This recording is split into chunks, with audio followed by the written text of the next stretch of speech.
Hi, my name is James Goodwin.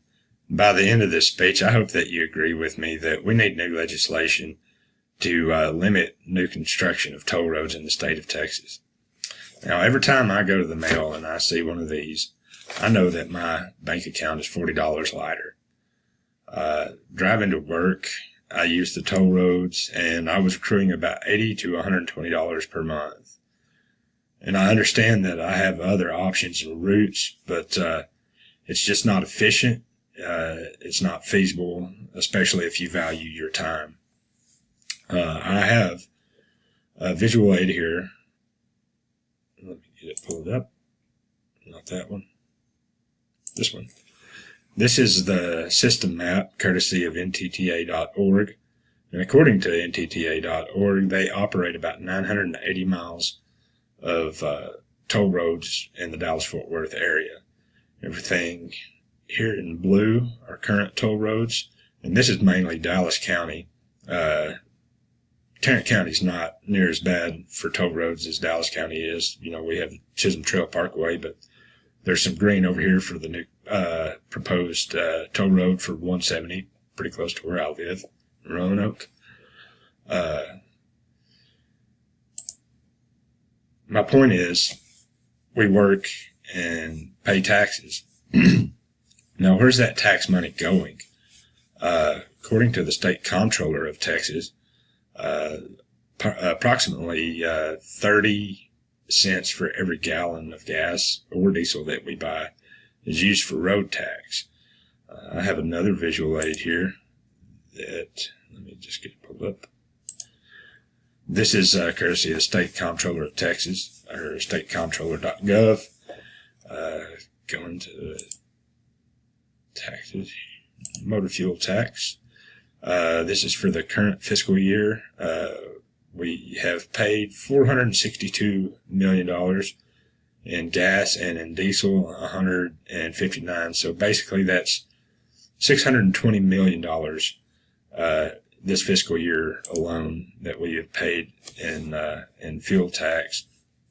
And that's not including additional federal funding. It's not including inspection and vehicle registration, and it's not including new car sales tax.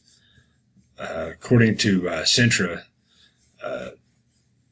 the company who built the LBJ project, that project cost them approximately $3.2 billion to complete. I figured it up over a 52-year bond, which Centra used in shared equity at a 5% bond. That monthly payment would be about $5.4 million.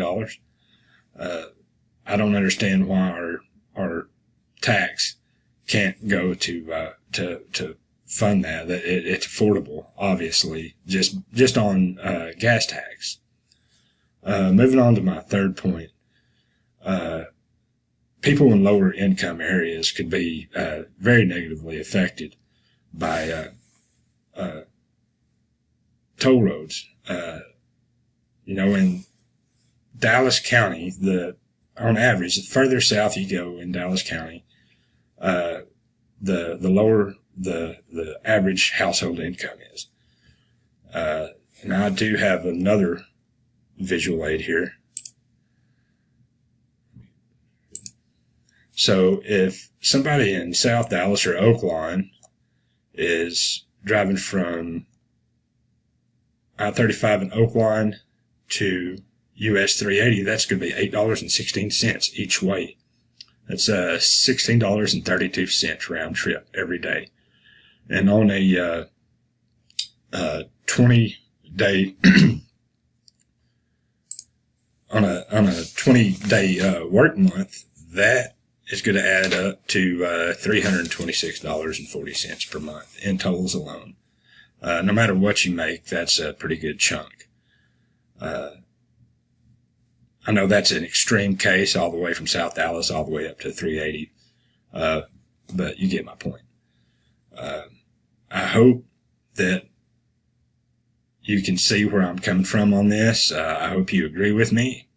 If you do, I urge you to get a hold of your state representatives and let them know how you feel. That's the only way that we can get this changed.